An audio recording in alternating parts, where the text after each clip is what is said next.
BS Yediyurappa ವಿರುದ್ಧದ POCSO case ಏನಾಗುತ್ತೆ ಎನ್ನುವ ಪ್ರಶ್ನೆ ಇದೀಗ ಎದುರಾಗ್ತಾ ಇದೆ. ಬಿಎಸ್ ಯಡಿಯೂರಪ್ಪ ವಿರುದ್ಧದ ಪೋಕ್ಸೋ ಕೇಸ್ ಏನಾಗುತ್ತೆ ಎನ್ನುವ ಪ್ರಶ್ನೆ ಎದುರಾಗ್ತಾ ಇದೆ. ಪ್ರಕರಣ ರದ್ದಾಗುತ್ತೋ, ತನಿಖೆ ಕಂಟಿನ್ಯೂ ಆಗುತ್ತೋ ಎನ್ನುವ ಪ್ರಶ್ನೆ ಇದೀಗ ಎದುರಾಗ್ತಾ ಇದೆ. ಇಂದು ಹೈಕೋರ್ಟ್ನಲ್ಲಿ ಯಡಿಯೂರಪ್ಪ ಅರ್ಜಿ ವಿಚಾರಣೆ ಕೂಡ ನಡೆಯಲಿದೆ.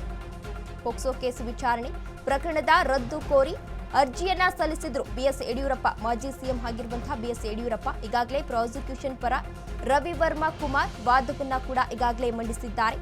ಬಿಎಸ್ವೈ ಪರ ಇಂದು ಹಿರಿಯ ವಕೀಲ ಸಿವಿ ನಾಗೇಶ್ ರವರು ವಾದವನ್ನ ಮಂಡಿಸಲಿದ್ದಾರೆ. ವಾದ ಪ್ರತಿವಾದವನ್ನ ಆಲಿಸಿ ಆದೇಶವನ್ನ ಕಾಯ್ದಿರಿಸುವ ಸಾಧ್ಯತೆ ಕೂಡ ಇದೆ ಎನ್ನಲಾಗ್ತಾ ಇದೆ. ಬಿಎಸ್ ಯಡಿಯೂರಪ್ಪ ವಿರುದ್ಧ ಒಂದು ಪೋಕ್ಸೋ ಕೇಸ್ ಕೂಡ ದಾಖಲಾಗಿತ್ತು. ಏನು ಒಬ್ಬ ಚಿಕ್ಕ ಬಾಲಕಿಗೆ ಲೈಂಗಿಕ ಕಿರುಕುಳವನ್ನ ನೀಡಿದ್ರು ಬಿಎಸ್ ಯಡಿಯೂರಪ್ಪ ಎನ್ನುವ ವಿಚಾರ ಮುನ್ನೆಲೆಗೆ ಬಂದಿತ್ತು. ಅದೇ ವಿಚಾರಕ್ಕೆ ಸಂಬಂಧಪಟ್ಟಂತೆ ಬಿಎಸ್ ಯಡಿಯೂರಪ್ಪ ಅದನ್ನ ರದ್ದು ಮಾಡಬೇಕು, ಆ ಕೇಸನ್ನ ರದ್ದು ಮಾಡಬೇಕು ಎನ್ನುವ ವಿಚಾರವನ್ನ ಪ್ರಸ್ತಾಪ ಮಾಡಿ ಒಂದು ಅರ್ಜಿಯನ್ನ ಕೂಡ ಸಲ್ಲಿಕೆ ಮಾಡಿದ್ರು. ಇವತ್ತು ಅರ್ಜಿ ವಿಚಾರಣೆ ನಡೆಯಲಿದ್ದು ಅವರು ಆ ವಿಚಾರ ಇದೀಗ ರದ್ದು ಆಗುತ್ತೋ ಇಲ್ವೋ, ಇಲ್ಲ ಕಂಟಿನ್ಯೂ ಆಗುತ್ತೋ ಎನ್ನುವ ಪ್ರಶ್ನೆ ಕೂಡ ಇದೀಗ ಎದುರಾಗ್ತಾ ಇದೆ. ರವಿವರ್ಮಾ ಅವರು ಪ್ರಾಸಿಕ್ಯೂಷನ್ಗೆ ಅನುಮತಿಯನ್ನ ನೀಡಬೇಕು ಎಂದು ವಾದವನ್ನ ಮಂಡಿಸ್ತಾ ಇದ್ದಾರೆ. ಇನ್ನು ಬಿಎಸ್ ಯಡಿಯೂರಪ್ಪ ಪರ ಹಿರಿಯ ವಕೀಲ ಸಿವಿ ನಾಗೇಶ್ ರವರು ವಾದವನ್ನ ಮಂಡಿಸಲಿದ್ದಾರೆ.